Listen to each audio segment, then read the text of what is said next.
नमस्कार, मैं सरिता शर्मा। आप देख रहे हैं दैनिक खबर शेखावाटी न्यूज, जहां आपको मिलती है आपके इलाके की सबसे भरोसेमंद व ताजा खबरें। तो चलिए शुरू करते हैं आज के मुख्य खबर के साथ। डीग जल महल से गृह राज्य मंत्री जवाहर सिंह बेढ़म ने किया वंदे गंगा जल संरक्षण जन अभियान का शुभारंभ। नमस्कार, आप देख रहे हैं दैनिक खबर शेखावाटी।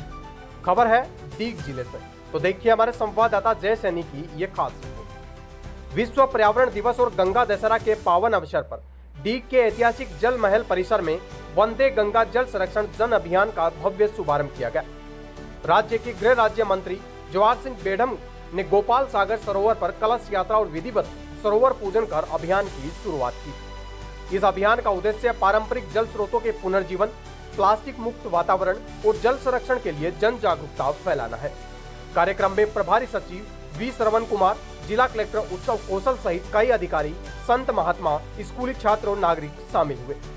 राज्य मंत्री ने वर्षा जल संचयन, वृक्षारोपण और सामाजिक भागीदारी के महत्व पर जोर देते हुए कहा कि जल की पूजा से इंद्रदेव प्रसन्न होते हैं और बारिश भरपूर होती है। उन्होंने बताया कि गत वर्ष की तरह इस वर्ष भी जल स्तर बढ़ाने और पर्यावरण संतुलन के लिए सरकार की ओर से 10 करोड़ पौधे लगाने का लक्ष्य है। जिला कलेक्टर ने बताया कि 5 जून से 20 जून तक जिले भर में जल स्रोतों की सफाई, वृक्षारोपण, प्याऊ लगवाना, तुलसी वितरण जैसी गतिविधियां आयोजित की जाएंगी। सभी सामाजिक संगठनों, स्वयं सेवियों और नागरिकों से अभियान में सहभागी बनने की अपील की गई।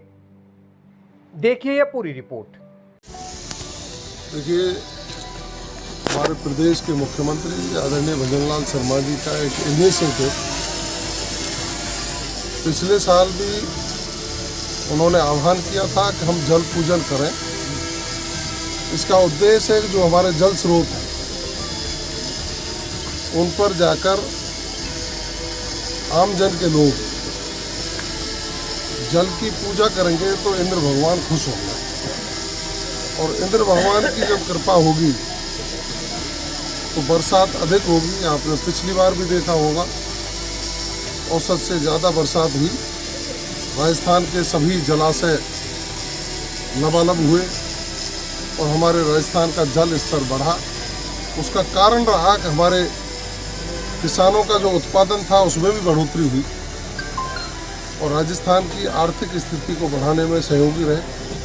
पेयजल की समस्याओं का समाधान हुआ। हमारे उद्योगों के लिए पानी चाहिए था, उनकी भी पूर्ति हुई। और उन्होंने अब की बार भी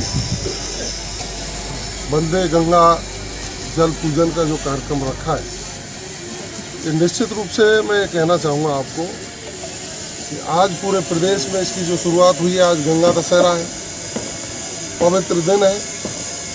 और गंगा दशहरा को माना जाता है कि इस दिन माँ गंगा का उद्भव हुआ था और हमारे लिए पवित्र नदी के रूप में देशवासियों को नहीं, पूरे विश्व के लोग नमन करने और आचमन करने के लिए आते हैं।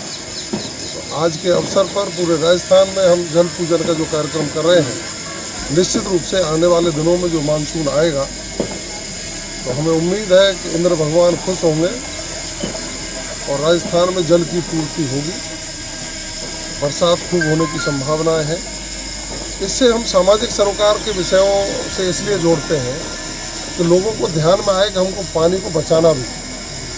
जो व्यर्थ पानी बहाते हैं, व्यर्थ का दोहन करते हैं, तो पानी की जो आवश्यकता है वो मनुष्य के जीवन के लिए भी है, जीव के जीवन के लिए भी है और हमारे कृषि, उद्योग, दूसरी चीज़ों के लिए भी जल की आवश्यकता पड़ती है। इसलिए जल की महत्वता भी आम जन के दिल और दिमाग में बैठे, ये उद्देश्य भी है कि हम जल पूजन करेंगे तो लोगों के भाव बढ़ेगा। जल का संरक्षण भी करना है और जल का सदुपयोग। ठीक है सर।